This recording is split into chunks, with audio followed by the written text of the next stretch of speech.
ओम नमः शिवाय। नमस्कार दोस्तों, स्वागत है आप सभी का आपके अपने यूट्यूब चैनल खुशहाल ज़िंदगी में। दोस्तों, श्रावण महीने का अधिक मास चल रहा है और श्रावण अधिक मास के प्रत्येक एक दिन, प्रत्येक एक तिथि अपने आप में बहुत महत्वपूर्ण है। आज के वीडियो में हम अधिक मास के 7 महत्वपूर्ण तिथियों के बारे में बात करेंगे और इन विशेष तिथियों पर आपको मात्र किसी एक तिथि को चुनना है, किसी एक दिन को चुनना है और कर देना है ये 5 दिए वाला उपाय। मात्र इस उपाय के करने से आपको भगवान शिव की कृपा प्राप्त होती है तथा सदैव सदा शिव की कृपा दृष्टि आप पर, आपके पूरे परिवार पर बनी रहती है। शिव कृपा का अनुभव आप करते हैं तथा शिव की भक्ति में सदैव उन्मत्त रहते हैं।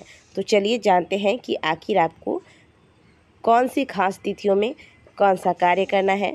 आज का विषय दीपदान से जुड़ा हुआ है। अधिक मास में कहा जाता है दीपदान का विशेष महत्व है।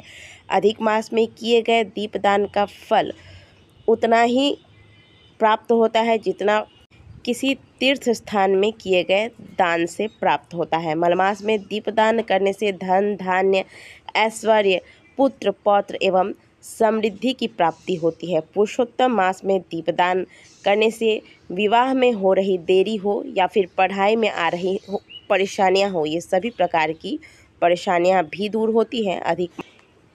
अधिक मास में दीपदान यदि मोक्ष की इच्छा रखते हुए व्यक्ति करे तो मोक्ष की भी प्राप्ति होती है। अधिक मास में जो भी व्यक्ति पूरे महीने भर दीपदान करता है या फिर अखंड दीपदान करता है, उसके पुण्यों की तो कल्पना भी नहीं की जा सकती। लेकिन अभी के समय में पूरे महीने भर अखंड दीप दान करना हो सकता है कि सभी के द्वारा संभव ना हो और प्रत्येक दिन अधिक मास में प्रत्येक दिन दीपदान भी यदि आप नहीं कर सकते हैं तो कुछ विशेष तिथियां हम आज आपको बताएंगे जिसमें आपको मात्र 5 दीपदान करना है। और ये तिथियां देखिए, एक महीने में कोई भी तिथि 2 बार आती है। प्रत्येक महीने के 2 पक्ष होते हैं, कृष्ण पक्ष और शुक्ल पक्ष, और प्रत्येक ये दोनों पक्षों में आपको प्रत्येक तिथि एक एक बार प्राप्त होती है। यानी कि कृष्ण पक्ष की जैसे पंचमी तिथि है कृष्ण पक्ष की, तो उसी प्रकार शुक्ल पक्ष की पंचमी तिथि होगी। जिस प्रकार से कृष्ण पक्ष की एकादशी होती है उसी प्रकार से शुक्ल पक्ष में भी एकादशी होती है। तो कहने का मतलब है कि दोनों ही पक्षों में से आप किसी भी पक्ष की इन तिथियों पर इस उपाय को कर सकते हैं। पहले जानते हैं कि उपाय क्या है। तो चलिए, वीडियो को आगे बढ़ाने से पहले फटाफट से वीडियो को लाइक कर दीजिए। अगर हमारे चैनल पर पहली बार आए हैं तो चैनल को सब्सक्राइब अवश्य कर लें। दोस्तों, श्रावण के महीने में अगर अधिक मास लग जाए, ध्यान दीजिएगा कि ये उपाय केवल उसी अधिक मास में किया जा सकता है। वैसे प्रत्येक 3 साल के बाद अधिक मास की प्राप्ति होती है और यह अधिक मास जब श्रावण के महीने में पड़े तभी आपको ये करना है। इसीलिए अगली बार की प्रतीक्षा न करें, इसी बार इसी समय आपके पास मौका है, इस उपाय को झट से कर दीजिएगा। आपको करना क्या है, श्रावण की पंचमी तिथि, अभी पंचमी तिथि बीत चुकी है एक, इसके बाद जो पंचमी तिथि आएगी उसमें भी आप ये उपाय कर सकते हैं। पहला हो गया श्रावण का पंचमी तिथि, दूसरा अष्टमी तिथि, तीसरा एकादशी तिथि, चौथा प्रदोष की तिथि, पांचवा श्रावण के अधिक मास की शिवरात्रि यानी कि जो मासिक शिवरात्रि होती है जिसे कि चतुर्दशी तिथि कहा जाता है वो, छठा पूर्णिमा तिथि और 7वां अमावस्या तिथि। इन 7 तिथि में से आप दोनों पक्ष में से किसी भी तिथि को चुन लें। अगर आप कृष्ण पक्ष में नहीं कर पा रहे हैं तो आप शुक्ल पक्ष की तिथियों में भी इनमें से कोई एक तिथि या फिर चाहे तो 7 के 7 तिथि में भी इस उपाय को कर सकते हैं। आपको करना क्या है, 5 मिट्टी के सुंदर सुंदर से दीपक ले लेने हैं।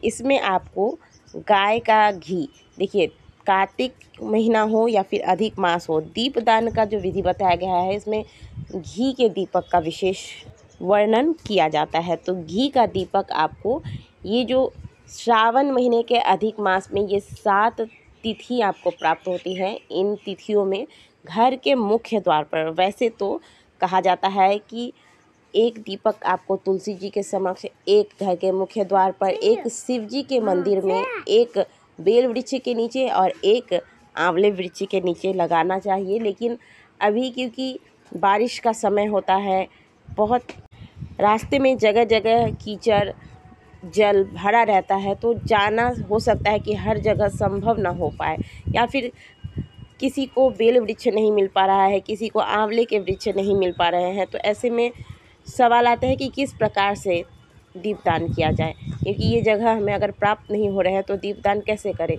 तो ऐसे में शिव महापुराण के कथा के अंतर्गत वर्णन किया गया है कि इन 5 दीपक को आप एक पात्र में अच्छे से सजा कर रख लें। फिर भगवान भोलेनाथ की अगर आपके घर में कोई फ़ोटो है या फिर शिवलिंग है जिस पे आप प्रतिदिन पूजा आराधना करते हैं, तो वहाँ आपको यह दीपक का जो आपने पात्र में दीपक रखा है इसे रखिए और भगवान का ध्यान करते हुए भोलेनाथ का नाम लेकर इन दीपकों को प्रज्वलित कीजिए।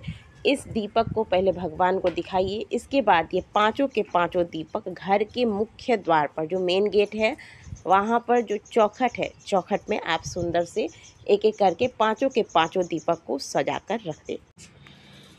इस उपाय को श्रावण के महीने में अधिक मास के संयोग पर, ये 7 तिथियों में से किसी एक तिथि पर भी यदि कोई व्यक्ति कर लेता है तो उस घर में कभी भी धन धान्य की कमी नहीं होती, उस घर में कभी भी कोई बड़ा रोग बीमारी प्रवेश नहीं करता, तथा ऐसे परिवार पर, ऐसे व्यक्तियों पर सदैव महादेव की कृपा बनी रहती है।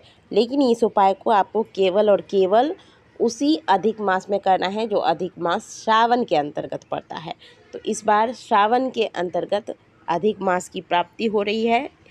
पंचमी, अष्टमी, एकादशी, प्रदोष, मासिक शिवरात्रि, अमावस्या, पूर्णिमा, इनमें से किसी भी एक तिथि पर आप इस उपाय को अवश्य कीजिएगा। बहुत ही सुंदर सा छोटा सा उपाय है और यह दीपदान स्त्री पुरुष कोई भी कर सकता है।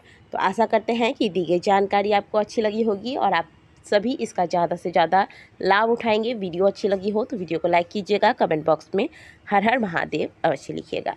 मिलते हैं आपसे अगले वीडियो में, तब तक के लिए ओम नमः शिवाय, हर हर महादेव।